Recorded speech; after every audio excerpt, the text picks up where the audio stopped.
Students, इस video में हम पढ़ेंगे the speed with which a vehicle negotiate a flat rough circular road, जिसके लिए उसको speed minimum mu G R square root इसके इक्वल होनी चाहिए, और फ्लैट रफ सर्कुलर रोड जहाँ पे टायर और रोड के बीच में फ्रिक्शन होगी, वो फ्रिक्शन उसे हेल्प करेगी अपना सर्कुलर मोशन मेंटेन करने में।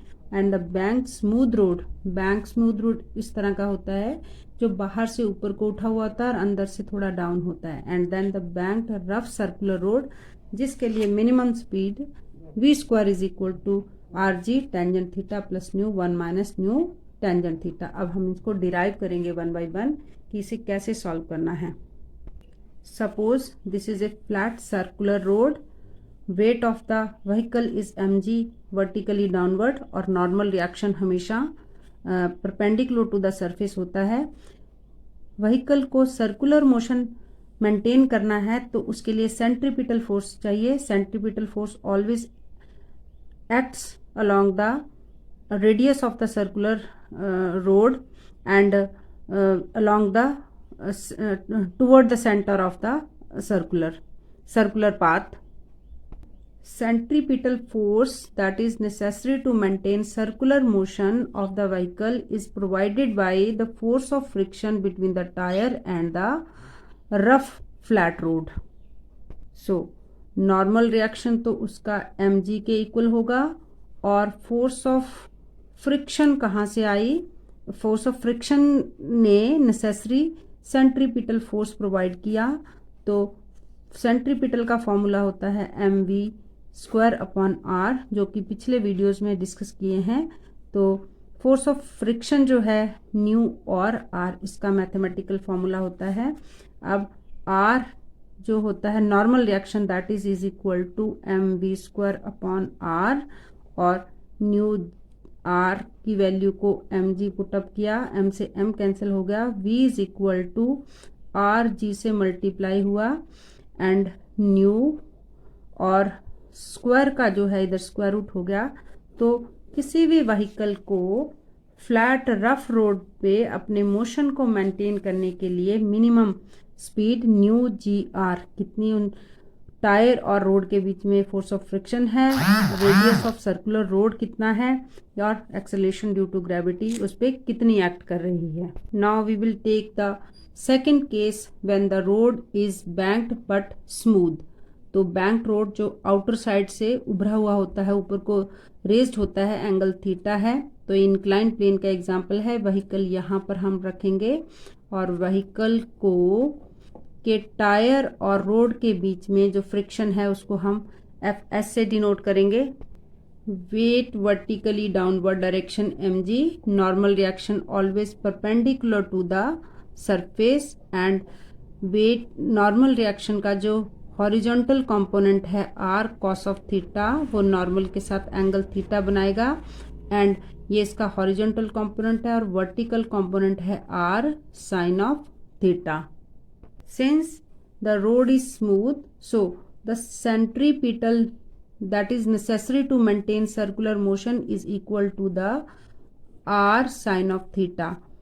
fc is equal to r sin of theta, और f की वैल्यू आएगी यहाँ पर m v square upon r is equal to r sin of theta, and weight of the vehicles r cos of theta के equal होगा mg। अब हम number 1 को नंबर 2 से डिवाइड करेंगे। डिवाइड करने के बाद ये m इस m से कैंसिल हो जाएगा और rg से मल्टीप्लाई हो जाएगा। v square is equal to rg, r से r कैंसिल हो गया, sine theta upon cos theta tangent theta के इक्वल। देन हमारे पास v square is equal to rg, tangent theta से मल्टीप्लाई हो जाएगा। जब हम यहाँ से v स्क्वायर हटाएंगे तो यहाँ पर स्क्वायर रूट हो जाएगा।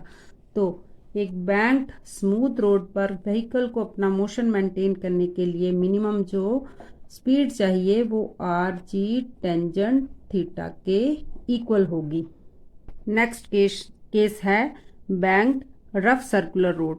बैंक रफ सर्कुलर रोड भी कुछ इस तरह से कि इंक्लाइंड प्लेन बनाएंगे जो आउटर एज जिसका इरेज्ड है और इनर एज डाउनवर्ड डायरेक्शन में। In this case friction between the tyre of the road and the tyre of the vehicle and road is taken into account.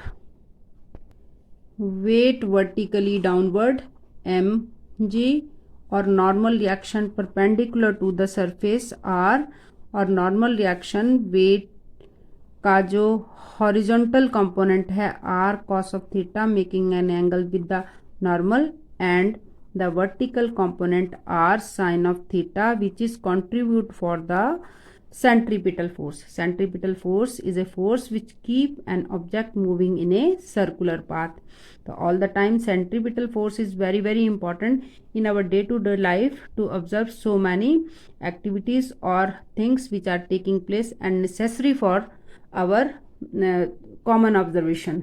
और इसका formula है Fc mv square upon r. Since the force of friction is also acting between the tire of the vehicle and the rough road, तो friction भी इसके साथ इसका friction एक frictional force भी एक डायरेक्शनल फोर्स है. It is also acting toward the centre of the circular path and making an angle theta with the, ये इसका हॉरिजॉन्टल कंपोनेंट है this time R cos of theta और vertical component इसका not R but F because friction को हमने F से denote किया है F sine of theta. Centripetal force is equal to R sine of theta F cos of theta which is equal to M V square upon R. Number 1 ले लिया इसको and the component of normal reaction R cos of theta is equal to mg और f sin of theta which is are in same direction f sin of theta. तो r cos of theta f sin of theta को हम left side ले आए और equal to mg, इसको number 2 दे दिया. अब हम नंबर 1 को नंबर 2 से डिवाइड करेंगे. ऐसा करने पर रिलेशन हमारा कुछ इस तरह से आया, m से m कट गया और इसको हम थोड़ा अरेंज करेंगे. r जो है वो g के साथ मल्टीप्लाई हो जाएगा. लेफ्ट साइड में न्यूमरेटर और डिनोमिनेटर से हम cos ऑफ थीटा को कॉमन कर लेंगे, साथ में r भी कॉमन ले लिया. ऐसा करने पर ये दोनों कैंसिल हो जाएंगे और v square upon R G as f upon R mu के इक्वल होता है, कोफिशिएंट ऑफ फ्रिक्शन के इक्वल होता है. तो ये टेंजेंट थीटा हो जाएगा, इसको न्यू पुटअप कर लेंगे और इसको 1 माइनस न्यू टेंजेंट थीटा और आर जी इधर आके मल्टीप्लाई हो जाएगा. राइट साइड में सिर्फ वी स्क्वायर बचेगा. वी का स्क्वायर जब राइट साइड ले जाएंगे तो कुछ फॉर्मूला हमारा इस तरह से बनेगा. So minimum speed required by a vehicle maintaining a banked rough circular road is R G tan theta plus mu 1 minus mu tangent theta के इक्वल होगा.